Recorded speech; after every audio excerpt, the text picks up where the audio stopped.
Establishing central dominance, this pawn advance immediately contests key squares and dictates the early battlefield. Developing the knight to f6 immediately contests the center and prepares for queenside castling, a flexible response to white's central pawn push. Developing the knight to f3 offers white a solid setup, preparing for kingside castling and reinforcing central pawn control. Establishing central pawn presence immediately challenges white's early knight development and opens avenues for piece activity. Preparing to develop the bishop to a more active diagonal, this move subtly anchors the central pawn structure for future skirmishes. Preparing a fianchetto to control the long diagonal and challenge white's center opens up exciting possibilities. Launching a bold pawn thrust, white immediately challenges black's central foothold and opens diagonals for attacking potential. The bishop now finds a powerful diagonal, eyes trained on the queenside and ready to support a kingside fianchetto strategy. Developing the knight now shores up the center and prepares for kingside castling, while keeping options open for future pawn pushes. Securing the monarch initiates a period of strategic development and potential counterplay against white's center. Unveiling the queen to b3 immediately challenges black's central pawn structure, probing for weaknesses on the queenside and potentially forcing a response that could compromise piece harmony. Solidifying the center by creating a pawn chain that guards the kingside is a sensible reaction, though it does commit the e-pawn and restrict the light-squared bishop for now. Developing the bishop to a square where it pins the queen and supports the center, while simultaneously preparing for kingside castling, establishes solid piece coordination and anticipates future pawn advances. Anchoring the knight firmly on c6, black solidifies their central presence and prepares for potential pawn advances or piece development on the queenside, while simultaneously contesting white's queenside pressure initiated by the queen's early sortie. Refocusing queen activity, white aims to reposition for better central control and potentially target black's queenside pawn structure with future advances. A bold attempt to disrupt white's central control, though it immediately opens up the c-file and invites white's queen to a more active square, potentially leading to quick piece development and pressure on black's queenside. Recapturing the pawn immediately opens up the bishop's diagonal and asserts control over central squares, a crucial step in white's plan to build pressure against black's somewhat passive development.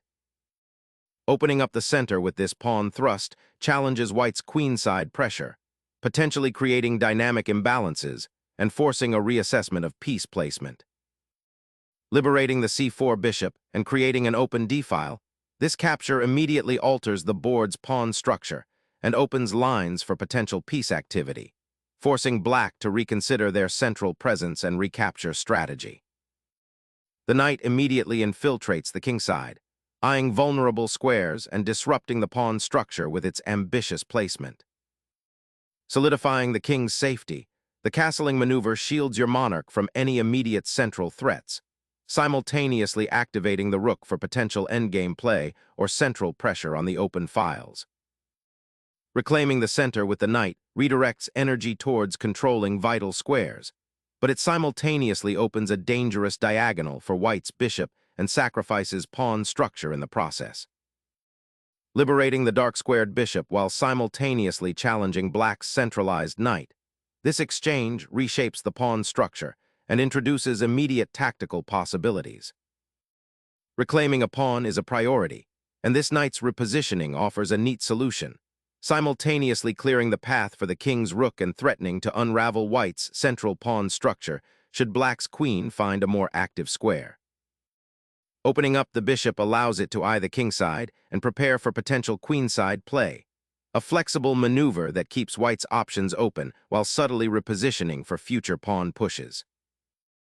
Black solidifies the central pawn structure, aiming to create a more robust defensive setup after the recent exchanges and potentially prepare for a kingside pawn push later.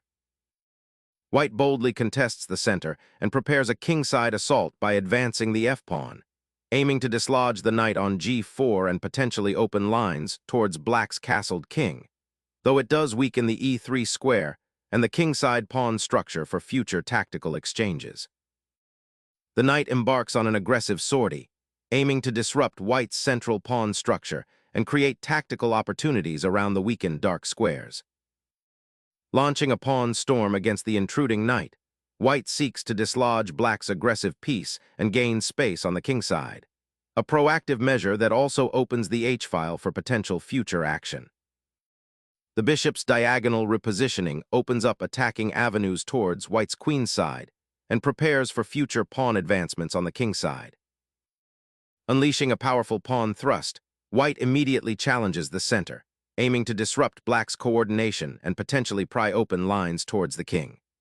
This bold advance, while creating immediate pawnic tension, also sacrifices a tempo and temporarily weakens white's own e3 pawn, demanding precise follow-up to avoid falling behind in development or creating lasting structural defects. The immediate geometric implications are significant. Black's bishop on g7 faces a new threat, and the d6 square is now under direct scrutiny. White's intent is clear: to seize the initiative and force black into uncomfortable defensive maneuvers. Unleashing a surprise check, black immediately disrupts white's seemingly solid central setup, forcing the king to move and potentially exposing it to further attack or creating an opportunity for black to improve piece placement by forcing exchanges or opening lines. Safeguarding the monarch from the immediate check and re-establishing defensive symmetry becomes paramount after the queen's aggressive intrusion, prioritizing king's safety above all else. A bold dive into the enemy camp, seeking to disrupt the king's sanctuary. This knight's foray, though seemingly aggressive, forces white to immediately address the immediate threat to the monarch's safety and opens up intriguing tactical possibilities, potentially leading to exchanges that could simplify the position or create unforeseen weaknesses.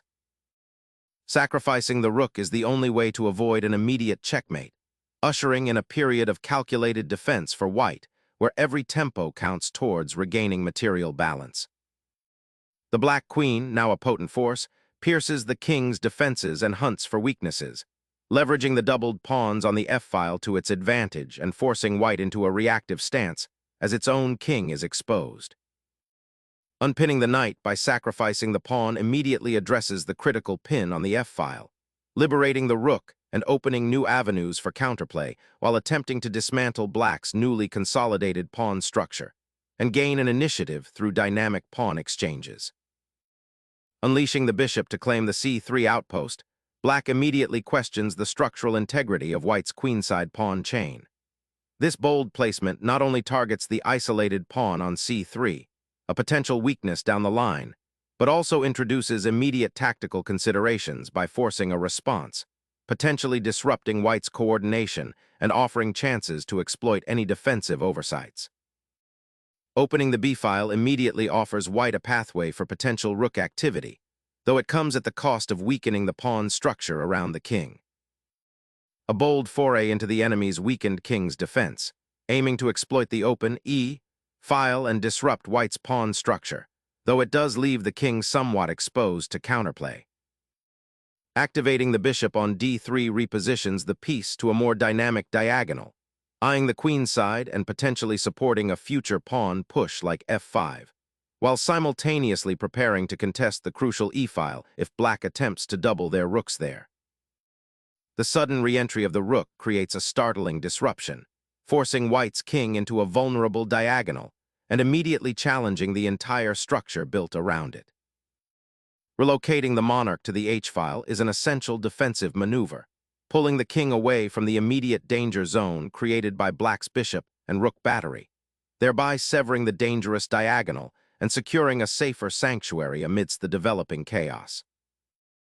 Unleashing a startling queen sacrifice, the black player ignites a spectacular mating sequence, aiming to pierce the white king's increasingly exposed defenses through a calculated disruption of the pawn structure.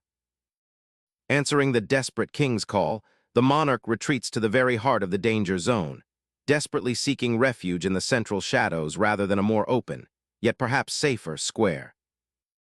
The rook's repositioning to the open e-file now exerts significant pressure, potentially forcing concessions on the kingside or creating opportunities for further infiltration as white's pawn structure is compromised.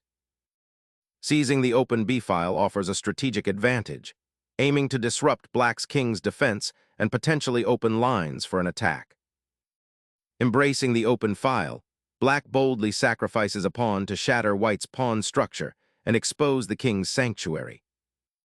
Activating the light-squared bishop, this maneuver aims to exploit the open g-file for potential pressure against black's compromised kingside, while also freeing up the queen to participate more actively in the game.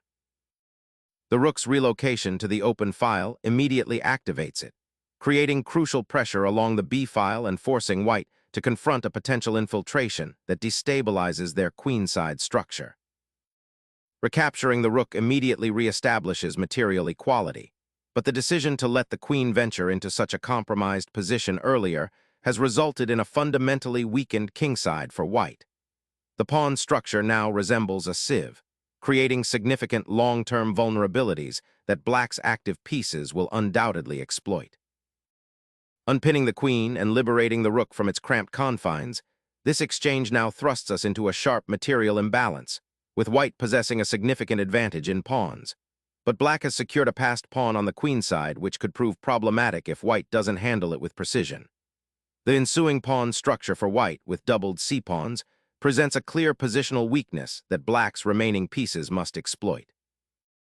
The bishop recaptures, opening the b-file and resolving the immediate material imbalance, but it leaves white's king feeling quite exposed on the g-file, a potential target for lingering rooks and the active queen. Asserting a critical diagonal, the rook now aims to disrupt white's delicate pawn structure and potentially exploit the open e-file.